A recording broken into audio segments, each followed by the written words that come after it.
Quel est le mauvais cholestérol? Le cholestérol LDL, souvent appelé mauvais cholestérol, est une lipoprotéine de basse densité qui joue un rôle crucial dans le transport du cholestérol vers les cellules du corps. Cependant, des niveaux élevés de LDL peuvent entraîner l'accumulation de plaques dans les artères, augmentant ainsi le risque de maladies cardiovasculaires graves, telles que les crises cardiaques et les AVC.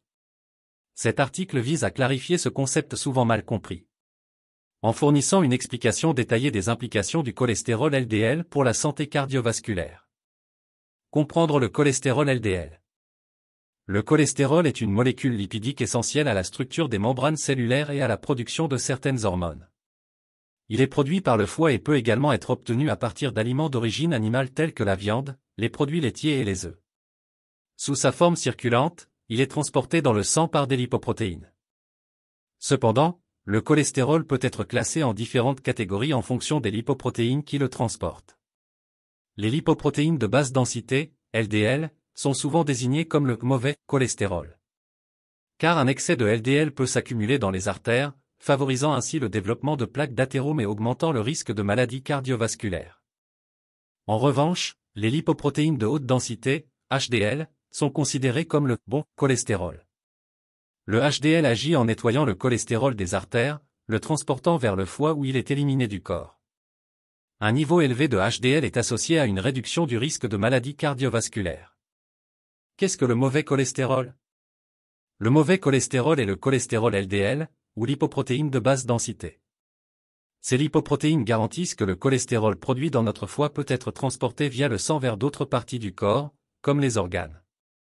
Nous considérons qu'il s'agit de mauvais cholestérol car en excès, il peut facilement se coller à la paroi interne de nos vaisseaux sanguins. Parce qu'il peut s'accumuler dans la paroi artérielle, il augmente le risque de formation de caillots sanguins et de développement de maladies cardiovasculaires. Quand on dit que quelqu'un a un taux de cholestérol élevé, on parle toujours de cholestérol LDL dans le sang. Qui est donc le mauvais cholestérol? Si les niveaux normaux de ce mauvais cholestérol sont trop élevés, un médecin vous conseillera de faire quelque chose. Voulez-vous réduire le taux de mauvais cholestérol? Ensuite, vous pouvez également prendre des mesures pour modifier votre mode de vie. Nous vous conseillons de toujours le faire en consultation avec votre médecin et sur la base de ses conseils professionnels. Risques associés au cholestérol LDL. Formation de plaques d'athérome. L'excès de cholestérol LDL dans le sang peut s'accumuler dans les parois des artères, formant ainsi des dépôts appelés plaques d'athérome. Ces plaques sont composées de cholestérol, de cellules inflammatoires et de tissus cicatriciels. Au fil du temps, ces plaques peuvent devenir de plus en plus grosses, rétrécissant ainsi la lumière des artères et réduisant le flux sanguin. Cela peut entraîner des complications graves, telles que des blocages artériels, des crises cardiaques et des AVC. Augmentation du risque de maladies cardiovasculaires. Les niveaux élevés de cholestérol LDL sont un facteur de risque majeur de maladies cardiovasculaires, y compris les maladies coronariennes, les crises cardiaques et les accidents vasculaires cérébraux.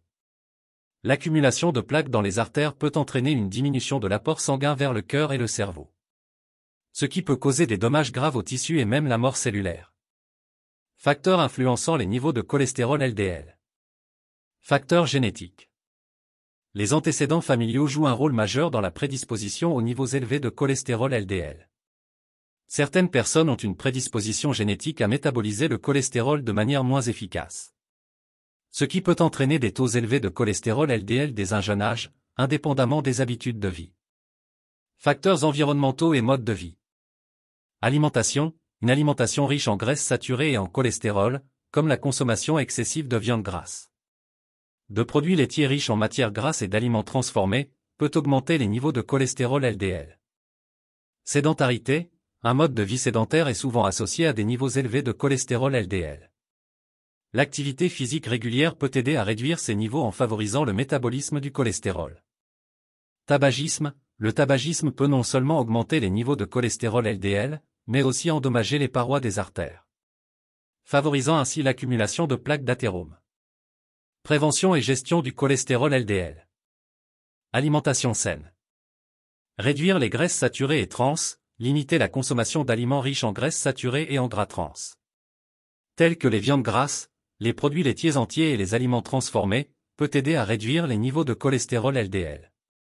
Augmenter les fibres alimentaires, les aliments riches en fibres, comme les fruits, Les légumes, les légumineuses et les céréales complètes peuvent aider à abaisser les niveaux de cholestérol LDL en bloquant son absorption dans le système digestif. Activité physique régulière. Engagé dans une activité physique régulière, telle que la marche, la course à pied, la natation ou le vélo, peut contribuer à augmenter les niveaux de cholestérol HDL, le bon cholestérol, et à abaisser les niveaux de cholestérol LDL. Médicaments et autres approches médicales. Dans certains cas, des médicaments, tels que les statines, peuvent être prescrits pour aider à réduire les niveaux de cholestérol LDL chez les personnes présentant un risque élevé de maladies cardiovasculaires. Cependant, ces médicaments doivent être pris sous la supervision d'un professionnel de la santé et accompagnés de modifications du mode de vie. En conclusion, le cholestérol LDL, souvent qualifié de mauvais cholestérol, présente des risques significatifs pour la santé cardiovasculaire lorsqu'il est présent en excès. Comprendre ses implications, ainsi que les facteurs qui influencent ces niveaux, est essentiel pour prendre des mesures préventives et réduire le risque de maladies cardiovasculaires graves. En adoptant un mode de vie sain, une alimentation équilibrée et en suivant les conseils médicaux appropriés, il est possible de maintenir des niveaux de cholestérol LDL sains et de protéger la santé cardiovasculaire à long terme.